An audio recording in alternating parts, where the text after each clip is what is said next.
Hello दोस्तों, again welcome to my channel. आज है हमारे 100 डेज 100 क्वेश्चन ऑफ सीरीज का डे 29। आज जो हम क्वेश्चन नंबर 29 देखने वाले हैं वो भी एक केस स्टडी है जो आपको दिखाई दे रही है area related to circle chapter से कि NAS national service commission aims to connect the student to the community and involve them the problem and the solving process. NSS symbols of the based on the rath wheel. एक रथ wheel बनाया गया है कोंडांग के सूर्य टेम्पल का, situated in Orissa. The wheel is serving the process of a cycle of life. Diametrically presentation of the symbol is given below. इसकी जो रिप्रेजेंटेशन है वो हमें दिखाई गई है नीचे।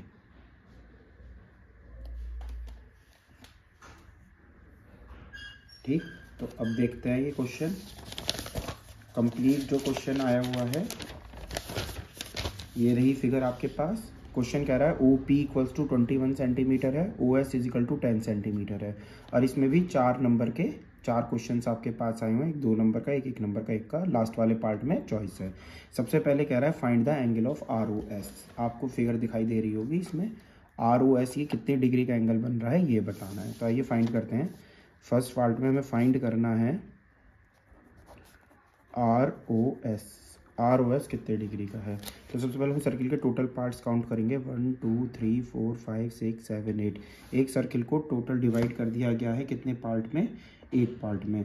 और हमें पता है कि एक जो एंगल बनता है टोटल सेंट्रल एंगल जो होता है वो 360 का होता है। तो central angle of circle equals to 360 degree. So angle ROS 360 divided by 8। 8 4 जा 32 45। तो ये आपका फर्स्ट क्वेश्चन का आंसर आ जाएगा 45 डिग्री का। यानी ये जो ROS बन रहा है ये बन रहा है आपका 45 डिग्री का। नाउ हम देखते हैं सेकंड क्वेश्चन। सेकंड क्वेश्चन कह रहा है find the parameter of OPQ। OPQ ये यहाँ से लेके OPQ का पैरामीटर बताइए। ठीक है, तो सेकंड पार्ट में पेरीमीटर ऑफ OPQ, देखो इसे हम कहते हैं L, लेंथ ऑफ आर्क। और ये क्या है, 2 रेडियस। तो इसका फॉर्मूला होता है L + 2R। ठीक है, और L का फॉर्मूला क्या होता है 2 पाई R थीटा अपॉन 360 + 2R। तब इसे सॉल्व कर लीजिए। तो 2 × 22/7। R की वैल्यू है मेरे पास 21, बड़ी वाली रेडियस, और थीटा है 45/360 + 2 × 21। तो ये हो गया 2 × 21, ये हो जाएगा आपका 21 2 जा 45।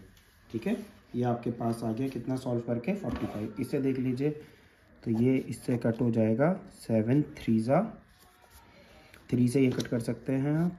3 1 जा 3 2 जा 120। 2 से भी ये कट हो सकता है 60। तो अब आपके पास एक्यूरेट क्या क्या बचा हुआ है 22 × 45/60 + 42। 15 के टेबल से दोनों कट कर दीजिए। 15 3 जा 15, 4 जा 2 11 जा 2 2 जा। तो ये आ गया 33/2 प्लस का 42। ठीक है, अब दोनों को जब आप डिवाइड करेंगे ओरल, 2 1 जा 2 बचा 1, 2 6 जा 12 बचा 1, 16.5 + 42। और 16 + 5 में जब हम 42 ऐड करेंगे तो ये आ गया 58.5 सेंटीमीटर। तो ये आ गया आपके पैरामीटर का सॉल्यूशन। जो उसने पूछा था, कौन सा पैरामीटर पूछा था, OPQ। और OPQ पैरामीटर के लिए हमने सीधा सीधा फॉर्मूला लगाया। 1 नंबर का क्वेश्चन है मात्र। तो L + 2R। L की वैल्यू हमारी थी length of arc 2 pi R theta upon 360, और 2 रेडियस हैं 2R। बड़े वाले का पूछा था, अगर ORS का पूछता तो हम रेडियस की वैल्यू 10 रखते, लेकिन उसने पूछा है OPQ का, तो हमने रेडियस की वैल्यू 21 रखी हुई है। ठीक है, अब देखते हैं next part. Next third part क्या है क्वेश्चन का। नेक्स्ट पार्ट थर्ड पार्ट है find the area of shaded region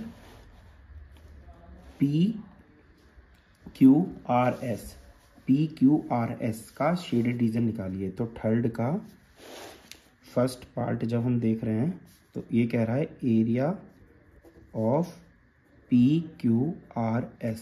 ये जो शेड हो रहा है जिस फिगर में,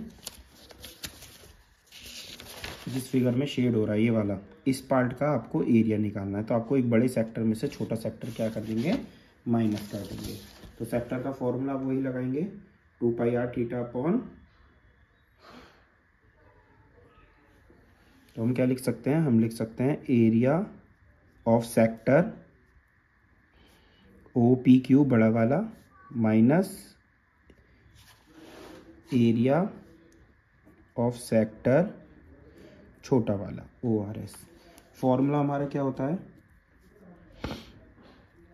πr² थीटा अपॉन 360। तो पाई यहाँ बड़ा आर का square theta upon 360, same same यहाँ पर ही पाई छोटे आर का स्क्वायर थीटा अपॉन 360। थीटा दोनों में कॉमन है 45, पाई कॉमन है तो इसे हम ले लेंगे बाहर कॉमन, तो थीटा अपॉन 360 इंटू पाई, अंदर बचेगा बड़ा आर कैपिटल आर का स्क्वायर माइनस छोटे आर का स्क्वायर। जब आप इसे सॉल्व करेंगे तो थीटा की वैल्यू फिर से आपके पास 45 अपॉन 360, पाई आपके पास 22/7, बड़ा आर 21 का स्क्वायर, छोटा आर 10 का स्क्वायर। ठीक है, अब ये इससे तो कट ही हो जाएगा 45 के टेबल से ही, मतलब 8 बार, तो 1/8, 22/7, 21 का स्क्वायर 441 माइनस 100। ठीक, जब इसे इसमें से ये हो जाएगा, ये एज इट इज़, अब 100 माइनस करेंगे, ये बचेगा 341। अब आप चेक कर लेंगे कोई किसी से कट हो रहा है या नहीं हो रहा है। तो हमने इसे देखा तो ये इससे कट हो रहा है कितनी बार, 7 4 जा 28, 28 तो 4 2 6 इसके टेबल में नहीं आ रहा तो ये कट नहीं हो रहा। तो अब आपको सिंपल मल्टीप्लाई करके डिवाइड करनी पड़ेगी। तो नीचे आपका 8 7 जा 56, और इसकी आप 2 बार मल्टीप्लाई कर लेंगे, 2 1 जा 2, 4 2 जा 8, 2 3 जा 6, सेम ऐसी 2 8 6 0, 6 और 4 14, कैरी 15 1, तो ये बचा 7502। ये हो गया। छोटा कर लीजिए आप चाहे एक बार और इसे 2 से डिवाइड करके छोटा कर लीजिए, वरना हम इसे डिवाइड करेंगे और इसका जो आंसर आएगा डिवाइड करके, ठीक है ना, इसे इससे डिवाइड कर देंगे, 2 के टेबल से काट देंगे तो इसकी आएगा 133.96 सेंटीमीटर स्क्वायर। ठीक है, तो हमें शेडेड पोर्शन का एरिया निकालना था, तो हमने सीधा सीधा फॉर्मूला लगा दिया इस वाले का, area of big sector minus area of smaller sector. बड़े सेक्टर में से छोटा सेक्टर हमने माइनस कर दिया। एक ऑप्शनल पार्ट और है इसका, थर्ड का भी, अगर आप ये करना चाहें पेपर में, ये पूछ रहा है find the area of shaded region ACB। ACB का एरिया निकालिए। तो अगर आप फिगर में ACB को देखेंगे तो ACB एक छोटे वाले सर्किल की सेगमेंट है। AC क्या है, छोटे वाले सर्किल की सेगमेंट। तो अब इसमें हम एरिया ऑफ सेगमेंट लगा देंगे for a smaller circle. Area of segment ACB। Area of segment क्या होता है, एरिया ऑफ सेगमेंट हमारे पास होता है पूरे सेक्टर, फिगर में आप एक बार देख लीजिए ज़्यादा अच्छे से समझ में आ जाएगा। ये जो हमारा सेक्टर है, सेक्टर में से ट्रायंगल का एरिया क्या कर देते हैं, माइनस कर देते हैं। तो आइए करते हैं। तो सेक्टर का एरिया हमारे पास पाई R square theta upon 360 minus area of triangle AOB। अब एक बार थीटा देख लीजिए कि थीटा कैसे निकलेगा। यहाँ तक का जो एंगल बन रहा है वो 45, और यहाँ तक का जो एंगल बनेगा 45 + 45 कितना हो जाएगा, 90 डिग्री। तो यहाँ पे जो एंगल लेंगे हम वो 90 डिग्री का लेंगे, और इसे हम राइट एंगल ट्रायंगल मानकर 1/2 बेस इंटू हाइट भी लगा सकते हैं।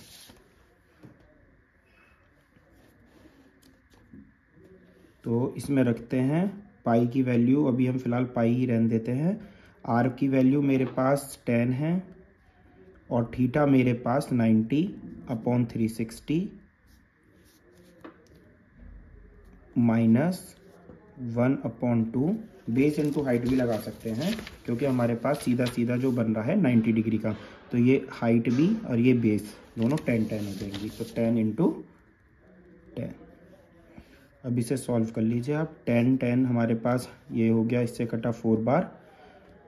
ठीक है बच्चों, तो हमारे पास ओवरऑल ये भी इससे कट गया कितनी बार, 5 बार।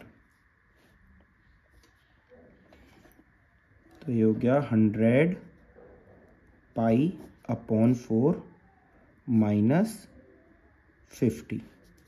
इससे ये भी कट कर सकते हैं आप 25। तो 25 हमने बाहर कॉमन ले लिया, तो अंदर बचा हमारे पास पाई माइनस 2। पाई की वैल्यू अब आप यहाँ पुट कर दीजिए 22/7 माइनस 2, और यहाँ पे आप एलसीएम ले लीजिए। तो यहाँ 7 एलसीएम आ गया, 22 माइनस 14। 22 में से जब आप 14 माइनस करेंगे तो अब आपका बचेगा यहाँ पर कितना, 8 है ना। तो 25 इंटू 8/7, ठीक है।